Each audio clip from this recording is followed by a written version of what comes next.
Hi welcome to our channel. ఈరోజు మనతో పాటు సీనియర్ డైరెక్టర్ గీతా కృష్ణన్ గారు మనతో ఉన్నారు. అయితే ఇప్పుడు సినీ రంగంలో ఏం జరుగుతుంది అండ్ పొలిటికల్ ఇష్యూస్ గురించి మనతో పాటు కొన్ని విషయాలు పంచుకోవడానికి గీతా కృష్ణన్ గారు ఉన్నారు. సో ఆయన మాటల్లోనే మరిన్ని వివరాలను క్లుప్తంగా అడిగి తెలుసుకుందాం. Hi sir. Hi. How are you sir? Fine, thank you. Sir, Kota Srinivasa Rao గారు రీసెంట్గా చనిపోయారు. అయితే ఆయన గురించి మీకు తెలిసిన కొన్ని గొప్ప విషయాలు, అంటే ఆయన లాంటి వర్సటైల్ యాక్టర్ మరొకరు లేరు అని అంటారు. సో ఆయన గురించి మీరు చూసిన, ఆయనలో గొప్పతనం మీరు చూసిన, ఆయన మీకు తెలిసిన కొన్ని విషయాలు మాతో పంచుకుంటారా? ఆయన పోయి నిన్నే కదా పోతే అవును సార్. నాకు ఎవరో లేపారు, ఒక ఛానల్ వాళ్ళు ఎవరో. ఫస్ట్ మార్నింగ్ లేపేసి ఇలాగ అడిగితే శ్రద్ధాంజలి ఘటించాను. మై కాండోలెన్సెస్ టు శ్రీ కోట శ్రీనివాసరావు గారు, is a very fantastic actor అని చెప్పాను. ఆయన గురించి ఇంకా రకరకాల నువ్వు అడిగినట్టుగా చాలా అడిగారు యాక్చువల్గా. మంచి యాక్టర్, కాకపోతే ఆయన బిహేవియర్ పెద్ద మంచిది కాదు. చాలామంది తిడతా ఉంటారు యాక్చువల్గా. చాలా చోట్ల అపవాదాలు కూడా పూట కట్టుకున్నాడు యాక్చువల్గా జనరల్గా. అదేవిధంగా మా సినిమాలో కూడా ఎప్పుడో 38 years బ్యాక్ కోకిల సినిమాలో ఒక అసిస్టెంట్ డైరెక్టర్ మీద కొంచెం సరిగ్గా లేకపోతే మేము అందరం బాగా మందలించాం. తర్వాత డబ్బింగ్కి ఒక 2 months తర్వాత వచ్చినప్పుడు క్షమాపణ అడిగాడు యాక్చువల్గా. తను అంత పెద్ద అంటే వయసులో కూడా పెద్దవాడు, అవసరం లేదు. ఎందుకంటే ఇప్పటి అసిస్టెంట్ డైరెక్టర్లే రేపు డైరెక్టర్లు అవుతారు కదా, అది మనసులో పెట్టుకోవాలి. కాకపోయినా కూడా అది కరెక్ట్ కాదు. ఇంకా ఇంకా పైకి రాలేదు. అప్పుడప్పుడే ఎంత అతనికి 10,000 15,000 ఇచ్చాం అంతే అతనికి. ఇప్పుడు కోకిల టైంలో, పాత కోకిల. సో అది యాక్చువల్గా అతను క్యారెక్టర్ చాలామంది నచ్చదు, చాలామంది తిడతారు యాక్చువల్గాను. అతను ప్రవర్తన బాగోదు. చాలా చోట్ల కూడా విమెన్ విషయంలోనూ చాలా చాలా నాట్ కరెక్ట్. బట్ యాక్టర్గా వెరీ గ్రేట్ యాక్టర్. మీరు గొప్ప విషయాలే చెప్పని అడిగి, గొప్ప విషయాలు ఎవరికి ఉంటాయి? నీకు ఉంటాయా, నాకు ఉంటాయా? అన్ని గొప్ప విషయాలు ఎలా ఉంటాయి? గాంధీ గారిగా ఉండవు. ఆయన గురించి విషయాలు చెప్పండి అడిగితే చెప్తాం, కానీ ఆయన గురించి గొప్ప విషయాలు అంటే వెతుక్కోవాలి. గొప్ప నటుడు. అశ్వరాం గారు గొప్ప నటుడు. అదేవిధంగా రామారావు గారు పెద్ద నటుడు. సంచేత నటుల గురించి, ఆ నటనా చాతుర్యం గురించి ఎక్కువగా మాట్లాడాలంటే Kota Srinivasa Rao is one of the wonderful actor. తర్వాత పాలిటిక్స్లో ఒకటి దిగాడు. తనకి జీవితంలో పాపం చాలా విషాదాలు జరిగినాయి. అది కర్మ సిద్ధాంతం అనుకుంటాను. ఇప్పుడు మనం ఏమైతే ఇస్తామో అది తిరిగి వస్తుంది మనకి. అదేందా, అది అస్తమానం చెప్తూ ఉంటాను. నేనే మొదలుపెట్టాను ఒక 4 సంవత్సరాల నుంచి కర్మ అని. అది నా కర్మ అది. అంచేత కర్మ చేస్తే అది తప్పదు. You cannot escape from that అని ఎవరికైనా ఉంటుందని చెప్పేసి అన్నాను యాక్చువల్గాను. ఇప్పుడు అందరూ జనరల్గా చచ్చిపోయినవాడు కళ్ళు చేరడేసి అంటారు కదా, ఆ విధంగా మాట్లాడుతూ ఉంటారు. మాట్లాడొచ్చు, కాకపోతే ఏ విషయాలు ఉంటే ఇంకా చచ్చిపోయిందో శ్రద్ధాంజలి, ఆయన మనసు శాంతించాలని ఆ దేవుడిని ప్రార్థిస్తున్నాను అంటాం. అంతేనా? దాన్ని ఇంగ్లీష్లో రిప్ అంటారు, రెస్ట్ ఇన్ పీస్ అని. అంతేనా? ఓ నమస్కారం పాడేస్తారు పక్కన ఎమోజీ. అంతే కదా. ఇవి అందరూ చేసే పని యాక్చువల్గాను. నువ్వు ఒక ఇంటర్వ్యూలో, ఒక టాక్ షోలో అడిగావు కాబట్టి చాలా మంచి యాక్టర్. ఒక్కొక్క క్యారెక్టర్ ఇచ్చిన దాన్ని అర్థం చేసుకుని ఫస్ట్ నుంచి ఫ్రమ్ ద బిగినింగ్. యాక్చువల్గా నాకు ఒక 2-3 years బ్యాక్ తెలిసింది. ప్రాణం ఖరీద్ అనే సినిమాలో చిరంజీవితో పాటు ఉన్నాడు. దాని తర్వాత మధ్యలో మాయమైపోయాడు. చాలా కాలం తర్వాత వచ్చాడు మళ్ళీ. ఇప్పుడు నేను అదే ప్రాణం ఖరీద్ అయిపోయి 7-8 సంవత్సరాల తర్వాత మళ్ళీ సీన్లోకి వచ్చాడు. ఇన్ఫ్యాక్ట్ ప్రాణం ఖరీదు కథ రాసింది మా ఊరు అతనే. తీసింది కూడా మన పొలాల్లోనే, కడియం పక్కన. మళ్ళీ మన పెద్దనాన్నగారి ఇంట్లో కూడా చాలా షూటింగ్ జరిగితే చాలాసార్లు చెప్పాను. ఇది బట్టుకు ఆ పొలాల్లోనూ అటు సైడ్ కడియంలంక అటు సైడ్ తీశారనమాట. ప్రాణం ఖరీదుకి మాకున్న ఇదన్నమాట అది. తర్వాత చాలా సినిమాలు తీశారు మా ఊర్లో, మా ఇంట్లో, మన పెద్దనాన్నగారి ఇంట్లో కూడా తీశారనమాట. 1 or 2 movies తీసిన తర్వాత ఆ పొలాల్లో అయితే అందరూ తీశారనమాట. సో ఆ విధంగా ప్రాణం ఖరీదుకి మాకు లింక్. ఆ సినిమాకి కథ రాసింది కూడా మన ఊరి వ్యక్తి. అదొకటి ఊరుమ్మడ బతుకులని మా ఫ్యామిలీ మీద రాశాడు, ఒక ఫ్యూడల్ సొసైటీ మీద రాశాడు అనమాట. సో ఇతను మరి స్టేజ్ మీదే చాలా మంచి యాక్టర్. అతను తమ్ముడు కూడా మంచి యాక్టరే యాక్చువల్గా. కోట శంకర్రావు అని చెప్పి తమ్ముడే అనుకుంటా, అన్నయ్య గారు తమ్ముడే. సో ఇది ఆల్సో మంచి యాక్టర్, ఇతని దాకా యాక్టర్. ఇతను ఏం పెద్ద సపోర్ట్ చేయలేదు అతనికి. దాన్ని బట్టి ఇతని క్యారెక్టర్ అర్థం చేసుకోవచ్చు. వాళ్ళ ఓన్ బ్రదర్కే సపోర్ట్ చేయలేదు ఇతను. సో సపోర్ట్ చేయడం ఉంది. అతనికి కూడా వచ్చి యాక్చువల్గా ఒక పెద్ద చెట్టు కింద చిన్న మొక్క మొలవదంటారు కదా, ఆ టైప్లో ఇంకా అంత ఇంకా పెద్ద లైమ్ లైట్ చూడలేదు, కానీ is also as good actor as Kota Srinivasa Rao, Kota Shankar Rao గారు అంటారు అతన్ని. మా దగ్గర ఎప్పుడు చేయలేదు, కానీ నేను అక్కడక్కడ సినిమాలో చూడడం ఆయనలాగే ఉంటాడు యాక్చువల్గా. సో అదర్వైజ్ ఇదే లాస్ట్లో ముసలాడు అయిపోయి కొద్ది చేదస్తం పెరిగిపోయి ఛానల్స్లో ఏదేదో మాట్లాడాడు, ఈయన కూడా చెడ్డగా. ఇప్పుడు ఇలా మాట్లాడతాం కదా, ఇలా మాట్లాడిన మాటలో చిరంజీవి గురించి అందరు పర్ఫెక్ట్ అని ఏం కాదు, ఎవరు పర్ఫెక్ట్ కాకపోయినా అతనికి ఆ ఏజ్ వచ్చేసి ఇంకా లాస్ట్ మినిట్లో ఉన్న టైంలోనూ అతను అలా మాట్లాడకుండా ఉంటే బాగుంటుంది. అది మీరు మహాడొచ్చు అన్నారు, నేను నువ్వు అడిగేప్పుడు మహాడాను, దాని లేదని ఎవరి జోలికి వెళ్ళను, అడిగితే చెప్తాను, అబద్ధం చెప్తాను, అది నా పద్ధతి. అదేనా ఏదో లౌకింగ్ కోసం అబద్ధాలు ఆడాలి, I don't do that actually. I don't maintain the diplomacy at all, especially when talk shows are going on. So ఆ విధంగా మంచి నటుడే అతని గురించి ఏం చెప్పాలంటే మంచి నటుడు, మంచి నటుడు, మంచి నటుడు, good actor, good actor, good actor, fantastic actor, fantastic actor, and behaviour is very bad fellow. So అది అతని గురించి ఇంక రిపోర్ట్ ఏం చేస్తాం, కానీ అవన్నీ మర్చిపోతారు యాక్టింగ్ వచ్చినప్పుడు. ఎందుకు అడుసు తొక్కనేలా కాలు కొడనేలా, ఏదో తప్పు చేసాడు మళ్ళీ క్షమించమని అడగడం టైప్లో ఉంటే చీప్ అయిపోతాం యాక్చువల్గా. That is how he he's become very cheap actual జనరల్గా. But otherwise fantastic actor. I don't think మళ్ళీ ఐ థింక్ అటువంటి వెర్సటైల్ యాక్టర్ రారు. అతను ఒకడు ప్రకాష్ రాజ్, వీళ్ళందరూ కూడా మంచి మంచి నటులు కదా, ఏ క్యారెక్టర్ ఇచ్చినా they live in that method యాక్టింగ్లో అనమాట. సో ఆ విధంగా ఈయనే ఫస్ట్ వస్తాడు, యశ్వరంగారావు గారి తర్వాత. అంత మంచి నటుడు ఇంకా చాలామంది ఉన్నారు, కానీ బట్ ఇతను ఆ క్యారెక్టర్ ఏ క్యారెక్టర్ ఇచ్చినా ఆ క్యారెక్టర్ని న్యాయం చేసే అంత గొప్ప నటుడు. గొప్ప విషయాలు చెప్పాలంటే నటన గురించి చెప్పాలి, పర్సనల్ విషయాలు ఏమంత గొప్ప ఏమి ఉండవు అసలు అతనికి. లేదు పాప అతని పర్సనల్ విషయాల్లో కూడా మంచి జరగలేదు, కర్మ వల్ల జరగలేదు అనేది తెలియదు. మరి అందరూ ఆలోచించుకోవాలి, అందరికీ ఉంటుంది అది. Why something happens goes wrong in somebody's life, that is because of karma only. ఎప్పుడో జరిగిన కర్మ ఇప్పుడు చూపించవచ్చు, ఎప్పుడో జరిగిన కర్మ కొంతమంది పిల్లల మీద చూపించవచ్చు, అది చాలా దారుణం. అది ఈ లాస్ట్ ఇస్ సన్ ఆల్సో, డాటర్కి వచ్చి కాలేజో తీసారు, wife also not in a proper senses ఉంటారన్నమాట. సో మరి యాజ్ అ నటుడిగా సంపాదించి అక్కడెక్కడ మళ్ళీ రియల్ ఎస్టేట్లో పెట్టి లైక్ బ్రహ్మానందం వీళ్ళందరం చూసి అలాగే పెట్టిన తర్వాత అతను కొంచెం పని సంపాదించుకున్నాడు. It be of no meaning for that అతను బాబు. యాక్చువల్గా ఆ విధంగా చెప్పాలంటే ఇలా చాలామంది ఉంటారు, అలాగా చాలామంది lifes will end with no meaning. ఆ విధంగా it's a meaningless life. Kota Srinivasarao is great actor. I appreciate him. My condolences to his, if there are any friends left, and family ఎవరన్నా ఉంటే వాళ్ళందరికీ condolences on behalf of this his demise. కానీ but నటుడిని కోల్పోయాం అంటే అనిపోయి. ఇప్పుడు age అయిపోయిన తర్వాత చేయలేకపోతున్నాడు, కానీ అయినా కూడా నాకు ఎందుకు ఇవ్వట్లేదు అనేవాడు అనమాట. ఏజ్ అయిపోయిన తర్వాత ఎందుకు ఇస్తారు? when you're not able to put step forward అయిపోతే ఎవరికి ఇస్తారు? నటుడికి ఎవరో డైరెక్టర్కి ఎవరో, అట్లీస్ట్ డైరెక్టర్ కూర్చుని ఇలా చేయించని సొసైటీకి చెప్పొచ్చు. నటుడు కెమెరా ముందు చేయాలి కదా, అది ఒక పెద్ద తప్పులాగా అనేవాడు. నాకు నన్ను ఎందుకు పిలవట్లేదు ఎందుకు పిలుస్తారు? అయిపోయింది కదా, అయిపోయిన తర్వాత ఇంక నువ్వు నటించలేని స్థితిలో ఎందుకు ఇస్తారు నీకు? అటువంటి చాలా చాలా వీడియోస్ ఉన్నాయి, అవి చాలా ఇరిటేషన్గా ఉంటాయి యాక్చువల్గా to watch is. Pawan Kalyan ఏదో అంట దానికి జతకూర్చి మన తమ్మలేలు కూడా దరిద్రంగా పెడతారు. నేను ఒకటి చెప్తాను, మీరు ఒకటి పెడతారు. దాన్ని నేనేం చేస్తాను, త్వరలో వస్తుంది, వచ్చేసింది, మూసేస్తారు ఛానల్స్. వీకే చెప్తున్నాను, చాలా జాగ్రత్తగా పెట్టండి, సంస్కారయుతంగా పెట్టండి. కామెంట్లు కూడా వీళ్ళందరికీ వస్తుంది. యూట్యూబ్ కూడా గ్రీన్ సిగ్నల్ ఇచ్చేసింది.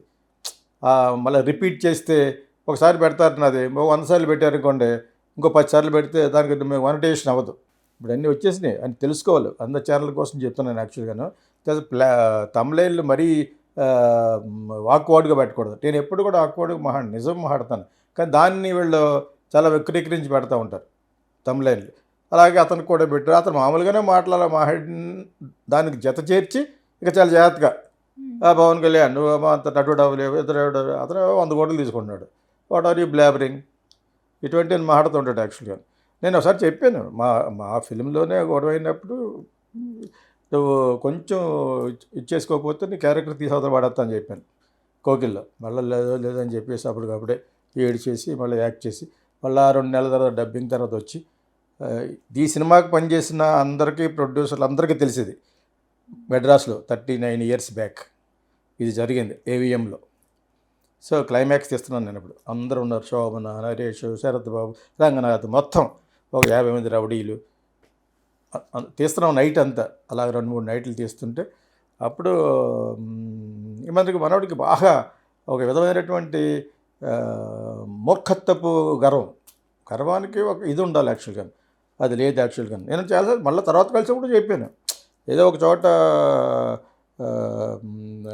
బ్యూటీ క్లినిక్ లాగా నేను ఏదో చేసుకుంటే మనోడు కూడా ఏదో ప్రాబ్లం వచ్చి అక్కడికి వచ్చాడు. అది మా ఫ్రెండ్దే, అది బంజారా హిల్స్లో.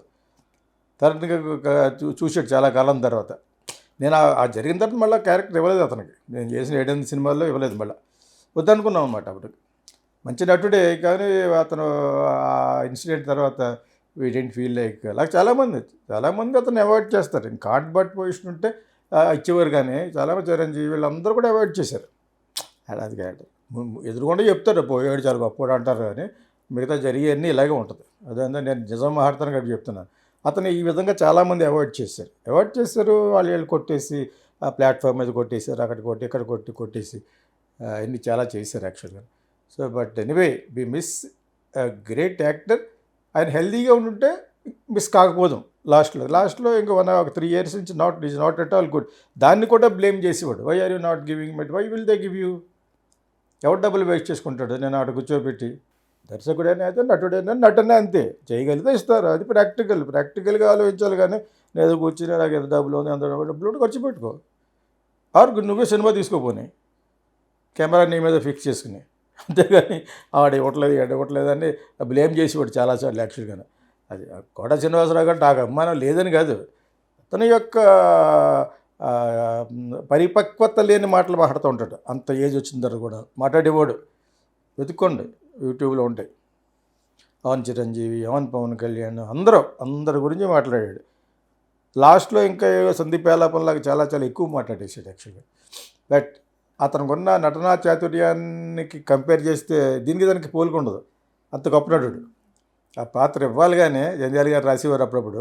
ఇంకా దాంట్లో అలా లీనమైపోయి చేస్తాడు. పక్కోళ్ళు భయపడతారు. పక్కోళ్ళు అంటే అంత బాగా చేయకపోతే వాళ్ళ క్యారెక్టర్ వేస్ట్ అయిపోతుంది కదా. అంత గొప్ప నటుడు యాక్చువల్గా. So I appreciate and we loss for his this a loss for film industry if he was healthy. లేదు కదా, హెల్త్ లేనప్పుడు పాపం ఈ ఎండ్ ఈజ్ లైఫ్ అయిపోయింది. అలాగా మంచి కమెడియన్స్ పోయారు మనకి యాక్చువల్గా. వాళ్ళందరూ కూడా హెల్తీగా ఉండగానే పోయారు. ఈయన పోయిన కనీసం ఒక 3-4 years is not able to move కదా. 4-5 పట్టు రావాలి అలా విధంగా. అదర్వైజ్ అతని యొక్క మెమరీస్ ఏంటంటే మనకి ఈ సినిమా ఇండస్ట్రీకి గుర్తుండిపోయేది. Is a fantastic actor, undoubtedly. There is no dispute for that. So I once again tell my condolences, and also I pray God to rest Sri Kota Srinivasarao Garu's soul in peace. Sir, ఒకానొక సమయంలో కోట శ్రీనివాసరావు గారే ఒక ఇంటర్వ్యూలో చెప్పారు, అంటే బాలకృష్ణ నన్ను మొహం మీద ఉమ్మేసి తిట్టేసి వెళ్ళిపోయారు అని.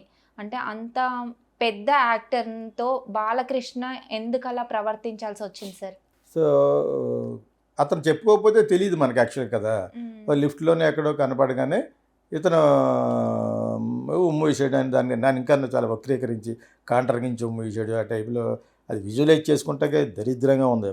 ఎందుకు చెప్పాడు అంటే బాలకృష్ణ నన్ను ఎలా తిట్టాడంటే గొప్ప గురించి చెప్పాడా? మళ్ళీ అది చెప్పాను. అతను quality of the thoughts, qualitative of behaviour బాగోదని చెప్పాను కదా ఇందాక ఒక క్వశ్చన్లో చెప్పాను. ఇదే అది ఉమ్మేసి ఎందుకేసాడు. ఎన్టీ రామారావు గారి గురించి కృష్ణగారాల సినిమా తీస్తే చండశాస్త్రుడు అనే సినిమా యాక్ట్ చేశాడు. ఎన్టీ రామారావు గారి యొక్క హావభావాలు ఒక నటుడిగా తప్పులేదు, కానీ ఒక పక్కన పెద్ద యాక్టర్ కదా, ఇది ఏమైనా రిపర్కషన్స్ ఉంటాయా, అది కూడా నేనైతే తప్పాను అన్నాను. అతను నటించమన్నారు, నువ్వు నటించగలవా, సత్తా ఉన్నవాడు కాబట్టి రామారావు గారి సినిమాలు చూస్తూ పెరిగిన వాళ్ళు మాతో పాటు మాకంటే ముందు నుంచి ఆయన ఉన్నాడు. ఆంధ్రదేశంలో అందరూ రామారావు గారు సినిమాలు చూసి పెరిగారు. రామారావు గారు, నాగేశ్వరరావు గారు సినిమాలు చూసి పెరిగారు మా ఏజ్ గ్రూప్లో.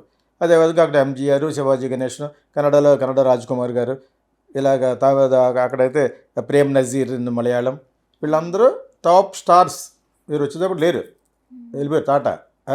అంచేత ఇక అట్లీస్ట్ రామారావు గారు అప్పుడు ఇంకో చిన్నపిల్లమ్మ కానీ ఉన్నారు, మిగతా వాళ్ళు అందరూ లేరు.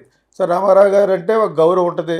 అంచేత ఆయన మీద ప్యారడీ, ఆయన మీద ఒక సెన్స్ ఆఫ్ హ్యూమర్గా అతను క్రిటిసైజ్ చేద్దామని కాంగ్రెస్ ఫర్గా కృష్ణ గారు వాళ్ళ సినిమా తీశారు పద్మాలయాలు. అందులో కోటా శ్రీనివాసరావు బాగా యాక్ట్ చేస్తాడు, పర్సనాలిటీ ఉంది, అన్నీ కరెక్టే. కానీ జనాల యొక్క ఉద్దేశం ఏంటంటే మా రామారావు గారు కొంచెం నువ్వు అలాగా వ్యంగ్యంగా యాక్ట్ చేస్తావా అనేది అది యాక్చువల్గా తప్పు. అది తప్పు అని మరి నేను చెప్పలేను.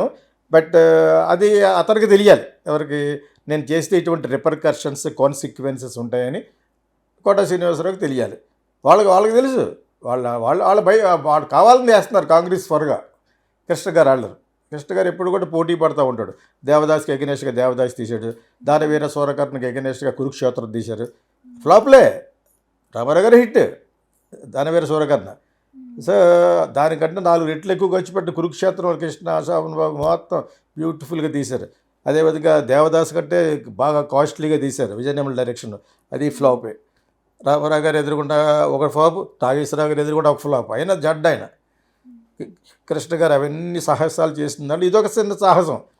ఈయన్ని క్రిటిసైజ్ చేస్తే ఈయన కొంచెం దెబ్బతింటాడని చెప్పేసి కావాలని ఆ ప్యారడీగా తీస్తుంది అనమాట. అందులో ఇతను యాక్ట్ చేయమంటే ప్రజల దృష్టిలో ఏంటి, నువ్వు చేయమంటే చేయకూడదని, చేస్తే అలా చేస్తావంటే రామారావు గారు చేశాడు. మంచి నటుడు కదా మరి తను, నటుడు దింపేశాడు అలాగా. దాంతో రామారావు గారి ఫ్యాన్స్ పొలిటికల్గా కొంచెం ఆయనకి కొంచెం ఇది కూడా జరిగింది. అప్పుడు పొలిటికల్గా డ్యామేజ్ చేయాలనే తీశారు కృష్ణ గారు వాళ్ళందరూ అనమాట. ఆ చేయటం వలన వీళ్ళందరిలోనూ ఒక హేట్రెడ్ వచ్చేసింది. ఇప్పుడు ప్రజలకే అంతలాగుంటే సొంత కొడుకు రాదా. బాలకృష్ణ అప్పుడు గ్రోయింగ్ స్టార్ కాబట్టి ఆయన చేత ఎక్కడో కలిసాడు, అది ఉంటాడు అంతే. దాన్ని ఇతను మళ్ళీ చాలా బాగా దాన్ని ఇంకా బాగా చిత్రీకరించినట్టుగా మనకు విజువలైజ్ చేసి చెప్తున్నాడు. కాంట్రాక్ట్ ఇచ్చి ఉమ్మేశాడని చెప్పి I don't know what happened. Balakrishna చేసి ఉండొచ్చు, అతనిగా చేశాడు అన్నాడు. నేను చేయలేదని అతను ఎప్పుడు కండెమ్ చేయలేదు, చేశానే అనలేదు. బాలకృష్ణకి అప్పటికప్పుడు చేసేస్తాడే అయిపోద్ది. అతనికి he has got all the reasons, all the దాని ఏమంటారు కారణాలు ఉన్నాయన్నమాట చేయటానికి. అది చేయడానికి అన్ని కారణాలు ఉన్నాయి కాబట్టి సో అది చేశానని మళ్ళీ చెప్పుకోవడం అనేది దరిద్రంగా అనిపించింది నాకు. అవసరం అదండి, వాళ్ళిద్దరికీ తెలుసు. అది తుడుచుకున్నాడు, ఆ పక్కనే ఉన్న వాళ్ళు వద్దున ఉంటే తెలుసు. ఈయన చెప్పకపోతే ఎవరికి తెలియదు కదా. కావాలని చెప్పాడు ఈయన ఆఫ్ లేట్. అది ఎందుకు చెప్పాడని కూడా నాకు తెలియదు. అది అలా మర్చిపోయి ఉండేది. అతను ఉమ్మేసాడు. తర్వాత రామారావు గారు ఒక చోట ఎక్కడో ఆ పక్కన రైల్వే స్టేషన్లో ఆ పక్కన ట్రైన్లో ఉన్నాడు విజయవాడలో, ఈయన వేరే ట్రైన్లో ఉన్నాడట. బాబు ఈ టైంలో వెళ్తే మనల్ని, అదే సినిమా టైంలో చంద్రశేఖరుడు ఆ సినిమా రామారావు గారు ఇలా యాక్ట్ చేసిన సినిమా సందర్భంలో మనం ఇలా చెంగేసి పోదాం అని అలా పోతున్నప్పుడు ఎవడో చూశాడు, అడుగురా కూడా శ్రీనివాసరావు అన్నాడట. అంటే స్టేషన్ వెనక్కి తీసుకెళ్ళి బాధేశారట ఇతన్ని. అది ఇతనే చెప్పాడు మళ్ళీ. మీకు అర్థమైంది. ఇప్పుడు ఇది ఇతనే చెప్పాడు, బాలకృష్ణ ఎపిసోడ్ ఇతనే చెప్పాడు. చెప్పకపోతే తెలియదు కదా అంటాను నేను. ఎందుకంటే అతని మీద ఉన్న గౌరవం పోతుంది కదా. అయ్యో పాపం అని బాలకృష్ణ మీద ఎందుకు కోపం వస్తుంది? నువ్వు వాళ్ళ ఫాదర్లా తెలిసి వాళ్ళ ఫాదర్కి దెబ్బ కొట్టావు, నువ్వు మూసాడు. మీకు అర్థమైంది. ఇప్పుడు రామారావు గారి మట్టుకు అలా బిహేవ్ చేయలేదట. ఇంకో మళ్ళీ వేరే ఎయిర్పోర్ట్లో ఎక్కడ కలిసినప్పుడు వెళ్ళకూడదని తెలుసు. ఇతని ఉద్దేశం పెట్టి కొడతాడు దెబ్బ, పెద్దవాడు కదా, దాంతో ఇంక ఇండస్ట్రీలో నాకు ఇది పోవద్దని వెళ్ళాడట. ఇది మూర్ఖత్వం ఇది. ఆయన ఏం కొట్టలేదు, ఆయన ఎదురుకుంటే కొట్టి ఆయన పరువుని తీసుకుంటాడు. ఆయన పెద్ద రకం పోద్ది కదా, పేరు మంచి నటులు అన్నాడు ఆయన, అంతే. ఇంకా పైకి రావాలి మీరు అన్నాడు తప్పితే ఆయన స్టాచర్కి ఇతన్ని కొట్టకూడదు. ఓకేనా? దాంతో ఇతను ఏమైనా ఫీల్ అయ్యాడంటే రామారావు గారు మాట్లాడేసారు కాబట్టి ఇంక నాకు చెల్లి అయిపోయింది విషయం, నా మీద కోపం పోద్దని అని అనుకుంటాను. అది యాక్చువల్లీ కోపం ఉండడం కూడా ప్రజలకి ఇతని మీద కోపం ఎందుకు ఉండకూడదు అంటే నేనేం చెప్పలేను. కానీ ఒక నటుడు నటించాడు యాక్చువల్గా. ఆ విధంగా కోట శ్రీనివాసరావు పాయింట్ ఆఫ్ వ్యూలో కరెక్ట్ అయి ఉంటుంది నటించడం. రామారావు గారు నటించడం అనేది తప్పు అని అంటున్నారు జనాలు. ఆయనకి చాలా ఫ్యాన్ ఫాలోయింగ్ ఉంది కాబట్టి. సో అది ఒక్కటే తప్పు కింద చూపిస్తుంది కానీ నటుడికి తప్పు కాదని నేను అంటాను యాక్చువల్గా. కాకపోతే అతని మీద వ్యంగ్యంగా ప్యారడీగా ఒక అతను పొలిటికల్ లెవెల్లో డీమీన్ చేయడానికి చేశాడని అందుకే తీశారు సినిమా. కాంగ్రెస్ త్వరగా తీశారనమాట రామారావు గారికి అగెన్స్ట్గా తీసి ఆయన క్యారెక్టర్లో ఉన్న బ్యాడ్లన్నీ చేయించని చేసి. మరి ఆబ్వియస్గా బాలకృష్ణ కోపం వస్తే ఆయన కోపం వస్తే ఫ్యాన్స్కి ఇంకా కోపం వస్తుంది. ఇప్పుడు మేము ఎలా మాట్లాడుతూ ఉంటాం, నేను ఫ్రాంక్గా మాట్లాడుతున్నాను. నిన్న మనం ఆవిడ జూనియర్ ఎన్టీఆర్ మీరు పుట్టోడు అన్నారని గొడవ పడుతున్నది ఫోన్లో. ఎప్పుడో అని ఉంటాను, ఇప్పుడు అంటాను నేను. కాకపోతే అతను చక్కల కళా వల్లభడని ఎప్పుడు పొగుడుతాను, మంచి నటుడని, మంచి పాటగాడు, 5-6 భాషలు మాట్లాడగలడు, ఓ పెద్ద రేంజ్కి వెళ్ళిపోయిన అబ్బాయి అని చెప్పేసి. అది చూడలేదు ఆవిడ, ఎప్పుడో పాత చూసాడు, పుట్టోడు ఏదో ఉంటాను ఎక్కడో ఫస్ట్ దాంట్లో అనమాట.